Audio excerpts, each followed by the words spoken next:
Hello, I'm Mercedes Stephenson, and this is the West Block, politics, perspectives, and players. Bushfires continue to rage on in Australia with no end in sight.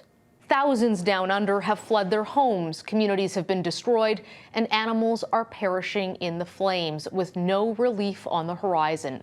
Some climate scientists are warning that this could be the new normal: extreme fires, floods, and droughts. Meanwhile, in the United States, one Canadian scientist recently made headlines when she called on her Christian colleagues to act now to fight climate change, crossing the often dug-in divide between the faith and science communities.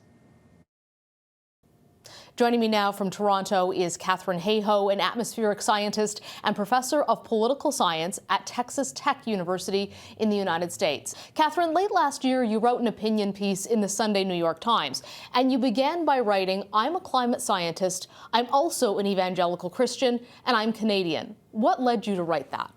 Well, in the U.S., and sadly increasingly here in our own country as well, people are starting to say, oh, if I'm a certain type of person, then I can't care about climate change. If I am a conservative, if I am a Christian, then I have to reject the science that we've known for over 200 years because it isn't consistent with my ideology or my theology. What kind of pushback have you received since you published that article? I was scared. I was worried that I would be flushing my scientific career down the toilet that I had worked so hard for so many years. But in fact, the opposite has happened over the last 10 years. Instead, scientific colleagues in our community have been overwhelmingly supportive, whether they share my faith or not.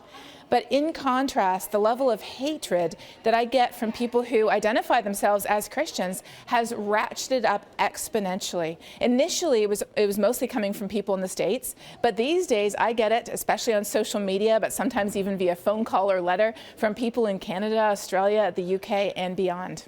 You've traveled extensively around the world talking about climate change and climate action, and we know that scientists are telling us climate change disproportionately affects the poor. So what do you say to people who would consider themselves middle class? How is climate change affecting them? Here in Canada, we often think, well, we're a cold country. Wouldn't we like a little global warming? But the reality is we are perfectly adapted for the climate we have. Our buildings and our infrastructure, our water, our energy, our food systems, all of it is perfect for the conditions that we've had over the last 100 or 200 years. Now, as climate is changing, we see that sea level is rising, threatening our coastal cities. We see that permafrost is thawing, putting many of our remote northern communities at risk. We see that wildfires are burning greater and greater area the hotter and drier it gets. Our heavy rainfall is increasing. Our summer heat waves are getting stronger. We've always had these extreme weather events. They're a normal part of life on this planet. But as the planet warms, it is loading the weather dice against us. You're based in Texas, a state well known for oil and gas production. Here in Canada, we of course have Alberta and to some extent Saskatchewan and Newfoundland and Labrador. They all produce oil and gas as well, like Texas. What do you say to people in those provinces whose incomes rely on the production and sale of these resources? I'm a big fan of a concept called just transition. That's the idea that recognizes that we are transitioning. We can't hold it back. Trying to cling to the energy of the past and assuming it will continue to meet our needs in the same way 50 years in the future as it did 50 years ago is like saying that we're investing in building better buggies and growing better horses when Henry Ford is already turning out the Model T Ford.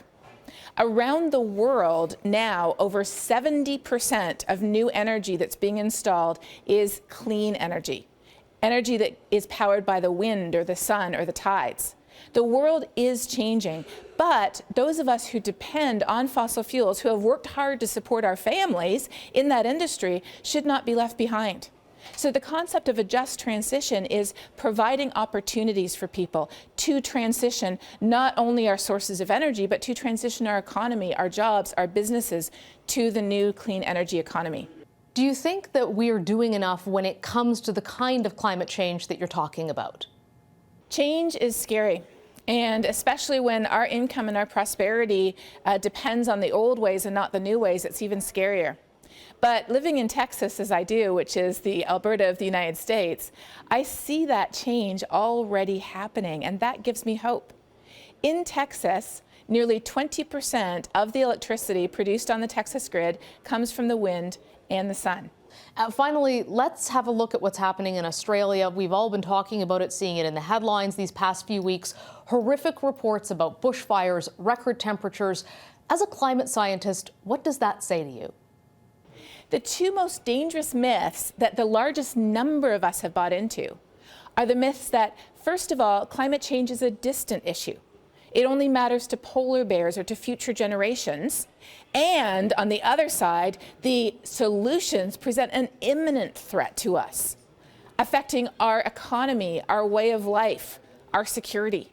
The reality is the opposite. Climate change is here and now. It is affecting us today in the places where we live.